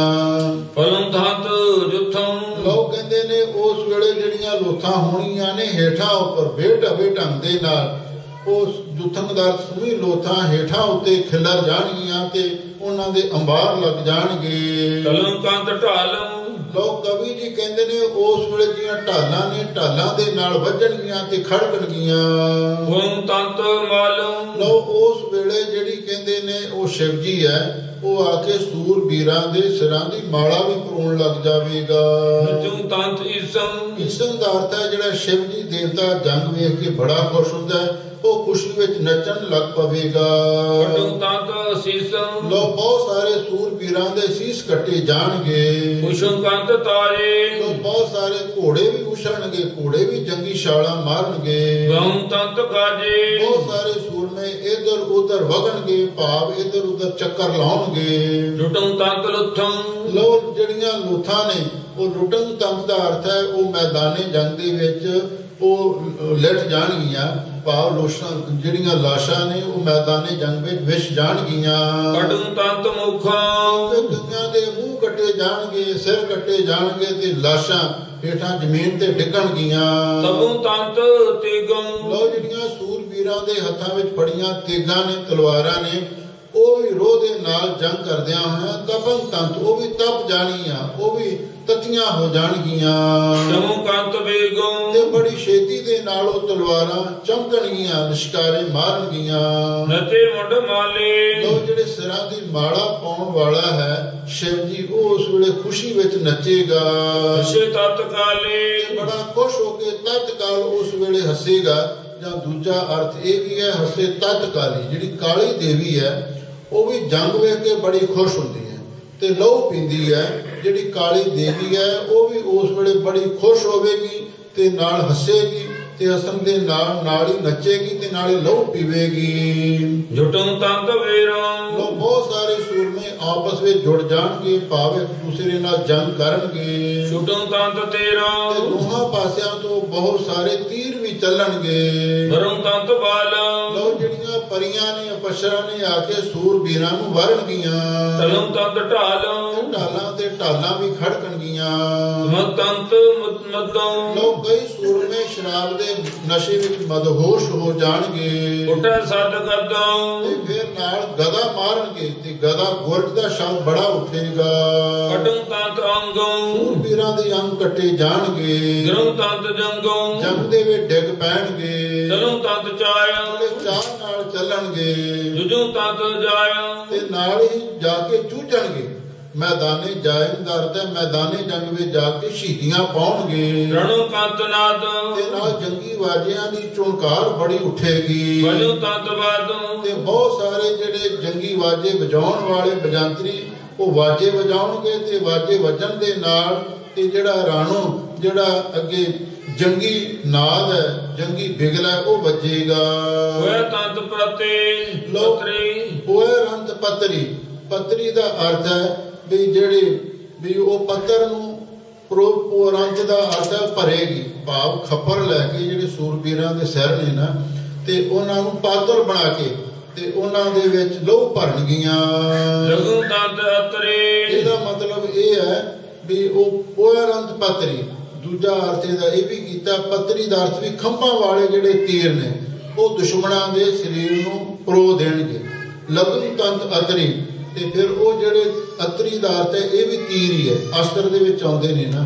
ਉਹ ਜਿਹੜੇ ਅਸਤਰ ਤੀਰ ਨੇ ਉਹ ਜਾ ਕੇ ਦੁਸ਼ਮਣ ਨੂੰ ਲੱਗਣਗੇ ਤੇ ਦੁਸ਼ਮਣ ਦੇ ਸਰੀਰ ਨੂੰ ਚੀਰ ਦੇਣਗੇ। ਵਜੂ ਤੰਤ ਅਤਰਾਂ ਜਦੋਂ ਜਾ ਕੇ ਦੁਸ਼ਮਣ ਨੂੰ ਤੀਰ ਵੱਜਣਗੇ। ਜੁਜੂ ਤੰਤ ਸ਼ਤਰਾਂ ਤੇ ਬਹੁਤ ਸਾਰੇ ਜਿਹੜੇ ਸ਼ਤਰੀ ਦਾ ਅਰਥ ਹੈ ਸ਼ਸਤਰਧਾਰੀ ਸੂਰਮੇ ਉਹ ਜੰਗ ਦੇ ਵਿੱਚ ਜੁਜਨ ਤੰਤ ਉਹ ਜੂਝਣਗੇ, ਸ਼ਹੀਦੀ ਦਾ ਜੰਗ ਵੀ ਲੈਣਗੇ। ਸੋ ਸਮਾਂ ਸਮਾਪਤ ਹੋਇਆ, ਇਸ ਲਈ ਇੱਥੇ ਹੁਣ ਆਪਾਂ ਕਥਾ ਦੀ ਸਮਾਪਤੀ ਕਰਦੇ ਹਾਂ। ਕਲਗੀਧਰ ਪਾਤਸ਼ਾਹ ਨੂੰ ਜੰਗ ਦਾ ਬੜਾ ਚਾਅ ਤੇ ਉਹਨਾਂ ਨੇ ਇਸੇ ਲਈ ਇਹ ਜਿਹੜੀ ਦਸਮ ਗ੍ਰੰਥ ਦੀ ਬਾਣੀ ਰਚੀ ਹੈ ਤਾਂ ਕਿ ਇਸ ਨੂੰ ਪੜ੍ਹ ਕੇ ਸਾਡੇ ਮਨ ਦੇ ਵਿੱਚ ਵੀਰ ਰਸ ਪੈਦਾ ਹੋਵੇ।